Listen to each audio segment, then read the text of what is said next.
News Channel 11 in your corner at 7. One person is dead in Sullivan County following a lawn mowing accident. You're watching News Channel 11 at 7. I'm Kylie McGivern. Our top story, all new at 7. It happened around 4 this afternoon on the 700 block of Big Arm Branch Road in Bluff City. The Sullivan County Sheriff's Office says a woman was mowing a sloped section of her yard when it then flipped on top of her, pinning her, and she died at the scene. Police are waiting to notify her family before releasing her name tonight. The woman who once led the Bristol Public Library Foundation has stole thousands of dollars from the organization, and she will now spend 2 years in prison. Anita Foster Machado entered a guilty plea inside a Bristol, Virginia courtroom to 1 count of embezzlement. Foster Machado was originally charged with 5 counts of embezzlement after investigators say she stole more than $21,000 from the Bristol Public Library Foundation and spent the money on herself.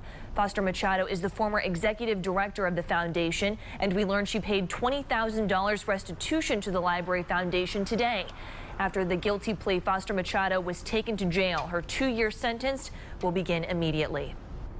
A 3-month-long drug operation conducted by the Smith County Sheriff's Office led to the arrest of 12 people. A Smith County grand jury indicted those people along with 10 others on 37 drug charges. The operation is ongoing and additional arrests are expected. A bus driver is suspended today after a crash that sent more than a dozen high school students to a local hospital. Virginia State Police say a Scott County, Virginia school bus driven by 48-year-old David Kincaid hit a rock wall on Twin Springs Road in Dungannon on Monday afternoon. Well, now police charged him with failure to maintain control of the vehicle. Jason Smith with Scott County, Virginia Schools says Kincaid is in his 15th year as a bus driver for the school system and has been a good employee. He is, at this point in time, uninjured physically as far as that goes, but of course his concern for those children is unbelievably high. System leaders say they are evaluating all the information surrounding the crash before they make a decision on the driver's future with the school system. Smith says at least 1 student is still in the hospital today. After a construction delay earlier this year, the Tennessee Department of Transportation says a major road project in Telford will now be finished by the middle of next month. As we told you earlier this year, TDOT is in the midst of a safety improvement project on Highway 11E in Washington County. Among other improvements, the project includes new turn lanes, adjustment of curves, new signs and guardrails, all around Telford and Leesburg Road. The estimated $1.6 million project originally had a completion goal of July 30th, that is, of this year. But TDOT says the crews have since pushed that back to mid-September. The reason? They discovered an unknown spring while excavating Telford Road and had to get a water quality permit in order to move forward. In a 3-to-1 vote last night, Washington County Budget Committee members voted to continue with a 23-cent tax increase. That's a property tax increase. The goal is to bring the proposal before the full commission by next month.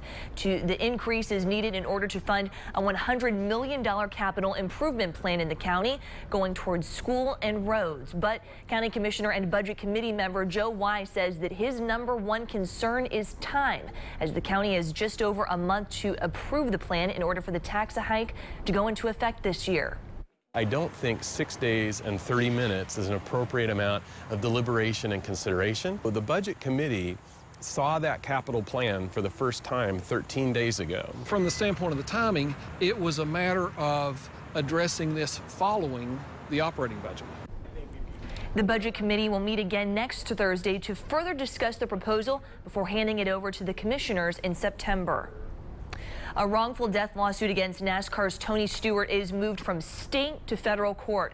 Buffalo lawyer Brian Gwitt, who is representing Stewart in the suit filed by Kevin and Pamela Ward, submitted the action. Their son, Kevin Ward Jr., died when Stewart's car hit him after he walked onto the track on August 9th of last year. Gwitt justified the move to federal court because the Ward family lives in upstate New York and Stewart lives in Indiana. Ward's parents requested a jury trial seeking unspecified monetary damages.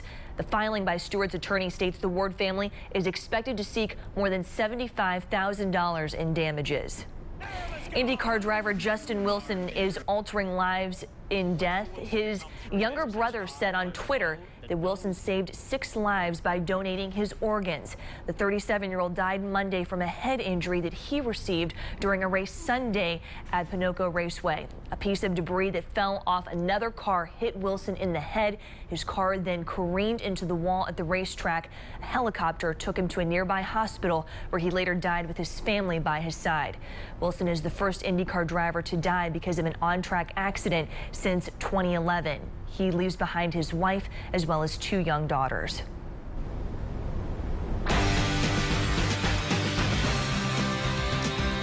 Beautiful fall-like day. We're still holding on to the beautiful blue sky as well. Our high today, Tri-Cities up to 80, 79 here in downtown Johnson City. And tonight we're holding on to the fair conditions. Our Viper radar pretty quiet tonight. We've been watching cloud cover to our north over the Great Lakes as we watch low pressure spinning around that area. Otherwise, this is how the radar looks overnight tonight, right into your day tomorrow. We may see an increase in clouds, Kentucky, our northern counties of Southwest Virginia, as our daytime highs tomorrow will top out right near 80 again. We're talking overnight lows, though, tonight.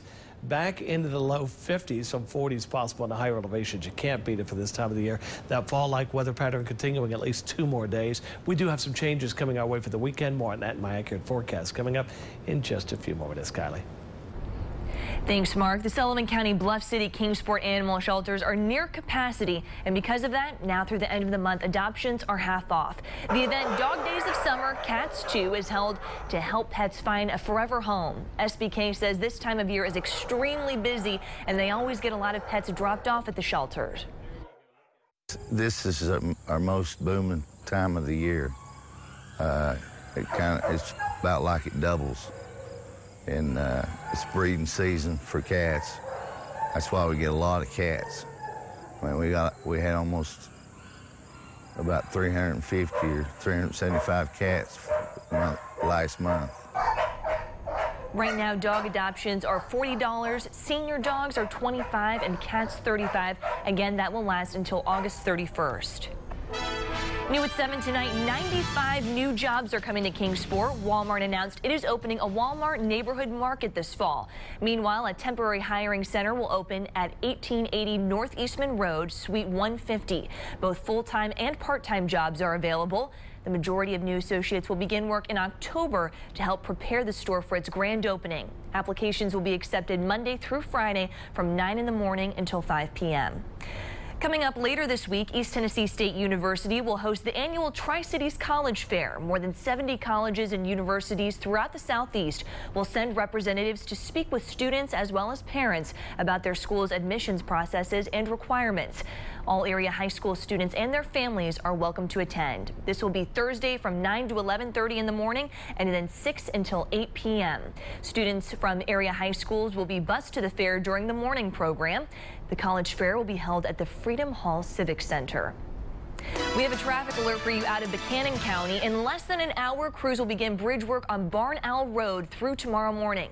Route 83 between routes 744 and 604 will be closed from 8 until 1 o'clock tomorrow morning.